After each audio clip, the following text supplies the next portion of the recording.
عبداللہ ابن زبیر کا کہنا یہ تھا کہ ہمیں حجاز میں رہنا چاہیے، یہ سرزمین ہے جس میں نبوت کی برکات سب سے زیادہ ہیں، یہاں ہم مضبوط قلعے کے اندر ہیں، ہمیں یہاں سے جو ہے ریزسٹ کرنا چاہیے اور ختم کرنا چاہیے اس نظام کے اندر جو خرابی آ گئی ہے اس کو۔ حضرت حسین رضی اللہ تعالیٰ عنہ کے پاس خطوط کا تانتا بنا ہوا تھا، کوفے سے لوگ خط لکھ رہے تھے، آئیے آئیے آئیے، ہم آپ کے ہاتھ پر بیعت کریں گے، ہم آپ کے ہاتھ پر بیعت کریں گے، ہم آپ کے ہاتھ پر بیعت کریں گے۔ یہی وہ کوفہ جو حضرت علی کا دارالخلافہ رہا تھا اور جو پھر سبائیت کا گڑھ بن گیا تھا۔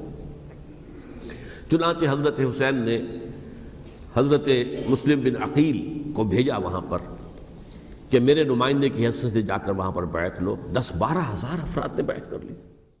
امیر معاویہ کے زمانے میں عراق کی راجدھانی کوفہ سے ہٹا کر عراق کے دوسرے بڑے شہر بصرہ بنا دی گئی تھی، جو کوفہ سے 6 دن کے سفر کی دوری پر تھا، اور امیر معاویہ کے انتقال سے 6 سال پہلے عراق کا گورنر عبید اللہ ابن زیاد نام کا ایک ایسا شخص بنتا ہے جو ویسا ہی لڑاکو اور سخت دل ہے جیسا ہم نے اب تک خارجیوں کے بارے میں سنا ہے۔ اس کی ماں ایرانی تھی اور عبید اللہ کے باپ کا نام زیاد بن ابیہ تھا۔ اس نام کا مطلب ہوا زیاد اپنے باپ کا بیٹا۔ زیاد کے باپ کا نام پتہ نہیں تھا یا زیاد نے خود کسی سازش کے تحت اسے چھپایا، کہہ نہیں سکتے، لیکن مجھے سارا معاملہ دیکھتے ہوئے لگتا ہے کہ زیاد کا باپ خارجیوں کا کوئی لیڈر رہا ہوگا جس کی موت علی رضی اللہ عنہ کے خلاف لڑتے ہوئے ہوئی ہوگی، اور زیاد مسلمانوں کے بیچ جا کر چھپ گیا ہوگا۔ اپنی پہچان چھپانے کے لیے اپنے باپ کا نام اسے چھوڑنا پڑا ہوگا۔ خیر، زیاد نے اپنی زندگی میں ایسا کچھ نہیں کیا جو ہمیں برا معلوم پڑے۔ اس کا پورا سمے امیر معاویہ کے لیے اسلام دشمن طاقتوں سے لڑنے میں بیت گیا، اور اس کے بعد اس کے پد پر اس کا ہی بیٹا عبید اللہ بیٹھ گیا تھا۔ لیکن عبید اللہ راج کاج چلانے میں قطعی نرمی سے کام نہیں لیا کرتا تھا۔ ابو سعید حسن البصری روایت کرتے ہیں کہ ایک دفعہ بصرہ میں نبی کے ایک صحابی عائض بن عمرو رضی اللہ عنہ عبید اللہ ابن زیاد کے پاس جاتے ہیں اور کہتے ہیں کہ بیٹا، میں نے نبی صلی اللہ علیہ وسلم سے سنا ہے کہ بدترین شاسک وہ ہوتا ہے جو اپنی رعایا سے سختی سے پیش آتا ہے، تم ان لوگوں میں سے نہ بنو۔ اس پر عبید اللہ بدتمیزی سے کہتا ہے کہ بیٹھ جاؤ، تم صحابہ کے نام پر صرف ان سے نکلا بھوسا ہو۔ یعنی عبید اللہ نے عائض رضی اللہ عنہ کی بات نہ مان کر ان کے صحابی ہونے پر ہی سوال اٹھا دیا۔ اسی طرح مسلم شریف میں بھی روایت ہے کہ معقل بن یاسر نے بڑا ڈرتے ڈرتے عبید اللہ کو یہ حدیث سنائی تھی کہ اگر کوئی شاسک حکومت کے کاموں میں ظلم اور جبر سے کام لے گا تو اللہ ایسے شاسک کو جنت میں داخل نہ ہونے دے گا۔ یعنی عبید اللہ بڑے سخت طریقے سے عراق کا شاسن چلا رہا تھا۔ مجرموں کو سزا دیتے وقت وہ بڑی کرورتا سے کام لیتا تھا۔ وہ خود کو مسلمان تو کہتا تھا، لیکن اس کے دل میں نبی کے ساتھیوں کا بھی احترام نہ تھا، جیسا ابھی آپ نے سنا اس حدیث میں۔ خارجیوں کے بارے میں آپ صلی اللہ علیہ وسلم نے پیشین گوئی ایسے ہی ایک موقع پر کی تھی کہ جب ذوالخویسرہ نام کے بنو تمیم قبیلے کے ایک ویکتی نے نبی صلی اللہ علیہ وسلم سے بدتمیزی سے بات کرتے ہوئے ان پر بے ایمانی کا الزام لگایا تھا، تو آپ صلی اللہ علیہ وسلم نے صحابہ کے آگے یہ پیشین گوئی فرمائی تھی کہ آگے بھی مسلمانوں میں ایسے لوگ آنے والے ہیں، یہ قرآن پڑھیں گے لیکن قرآن ان کے حلق سے نیچے اثر نہیں کرے گا۔ یعنی آپ صلی اللہ علیہ وسلم کا مطلب تھا کہ قرآن میں رحم، بھلائی اور عاجزی کی جو تعلیمات دی گئی ہیں وہ یہ لوگ بالکل نہیں اپنائیں گے اور دین سے بے اثر باہر نکل جائیں گے۔ عبید اللہ کا طریقہ بھی یہی تھا کہ جس طرح نبی سے بدتمیزی کر کے ذوالخویسرہ آپ صلی اللہ علیہ وسلم کو قانون بتا رہا تھا، اسی طرح عبید اللہ نبی کے ساتھیوں سے بدتمیزی کر کے انہیں قانون بتایا کرتا۔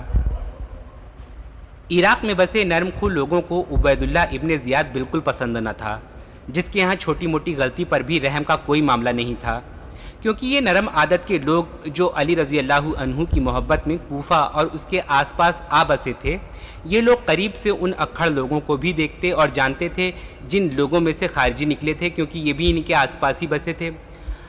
ان لوگوں کو پورا اندازہ تھا کہ عبید اللہ بھی اسی اکھڑ اور بدتمیز عادت کا مالک ہے جس عادت کے مالک یہ خارجی لوگ تھے، اور یہ آدمی ظلم سے تب تک رکا ہوا ہے جب تک امیر معاویہ کی پکڑ اس پر مضبوط ہے۔ کوفہ کے نرم مزاج لوگوں کو اندیشہ تھا کہ امیر معاویہ کی پکڑ عراق سے ذرا بھی ڈھیلی پڑی تو کہیں عبید اللہ ہم پر ظالمانہ قبضہ نہ کر بیٹھے۔ اور جب 60 ہجری میں امیر معاویہ کا انتقال ہو گیا تو یہ لوگ آتنکت ہو اٹھے کہ نہ جانے یزید کیسا شاسک نکلے، وہ عبید اللہ پر کنٹرول کر پائے یا نہیں۔ گھبراہٹ میں ان سب نے فیصلہ کیا کہ چپ چاپ حضرت امام حسین رضی اللہ عنہ کو خطوط لکھتے ہیں اور انہیں یہاں بلا کر ان کے ہاتھ پر بیعت کر لیتے ہیں، اور امام حسین ہمیں اس ظالم اور جابر شاسک سے بچا لیں گے۔ آج بڑی جلدی الزام لگا دیا جاتا ہے کہ حسین رضی اللہ عنہ کو سازشاً شیعوں نے ہی کوفہ بلا کر عین وقت پر دھوکہ دیا، جس سے حسین رضی اللہ عنہ کی شہادت کا دردناک واقعہ پیش آیا۔ لیکن ہمیں بجائے کسی غیر کی نظر سے دیکھنے کے خود کو ان لوگوں کی جگہ رکھ کر دیکھنا چاہیے۔ وہ نرم عادت کے لوگ جو علی رضی اللہ عنہ کی محبت میں کوفہ میں بس گئے تھے، اب وہ اکھڑ قسم کے پڑوسیوں اور ویسے ہی جابر شاسکوں کے بیچ گھر گئے تھے۔ ایسی حالت میں ہم میں سے کوئی بھی ہوتا تو اپنے جس لیڈر سے اسے ہمدردی کی امید ہوتی اسی سے مدد مانگتا۔ سو ان چٹھیوں میں کوئی سازش نہیں تھی۔ البتہ آگے جو کچھ ہوا اس سے کوفہ کے یہ نرم لوگ اسی طرح ہکا بکا اور ساکت رہ گئے تھے جیسے مدینہ کے لوگ حضرت عثمان کی شہادت پر ساکت رہ گئے تھے کہ ایسا تو خواب میں بھی نہ سوچا تھا کہ مسلمانوں کے اتنے معزز لیڈر کو مسلمان ہی قتل کر دیں گے۔ ہم تو یہ سوچ کر دور تھے کہ مسلمان اس قابل احترام ہستی سے دشمنی بھی کرے گا تو بس کچھ بدتمیزی کر کے چھوڑ دے گا۔ یہی کچھ سمجھ کر مدینہ کے لوگ حضرت عثمان رضی اللہ عنہ کی سرکشا کے لیے بہت زیادہ سچیت نہیں تھے، اور ایسا ہی کچھ سوچ کر کوفہ کے نرم لوگ بھی پیچھے ہٹ گئے تھے۔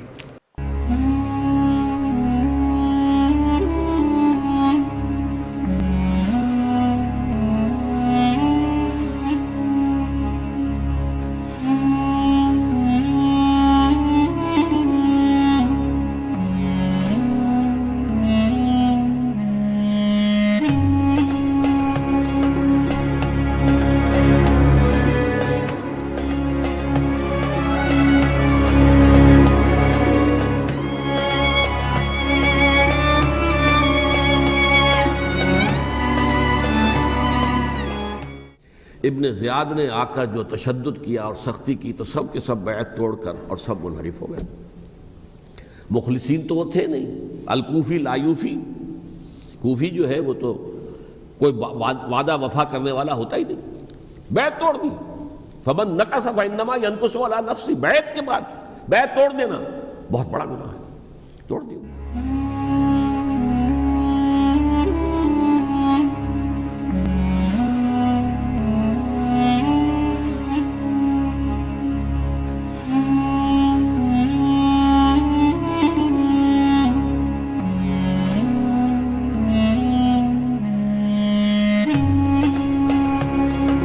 اطلاع مل گئی حضرت حسین کو، چل چکے تھے، وہ راستے میں تھے کہ وہاں تو مسلم بن عقیل شہید ہو گئے اور سب لوگوں نے بیعت توڑ دی۔ اب واپس جانا چاہتے تھے لیکن مسلم بن عقیل کے بیٹے جو ہے اڑ گئے۔ یہ عرب کی اپنی ایک جو ہے پرانی ان کی حمیت اور ان کا قبائلی نظام کہ اب ہم اپنے والد کے خون کا قصاص لیے بغیر نہیں جائیں گے۔ حضرت حسین رضی اللہ تعالیٰ عنہ کی مروت اور شرافت کہ یہ میرا ساتھ دینے کے لیے آئے تھے، اب میں ان کا ساتھ نہ دوں تو یہ تو شرافت اور مروت کے خلاف ہے۔ کہا اچھا چلو چلتے۔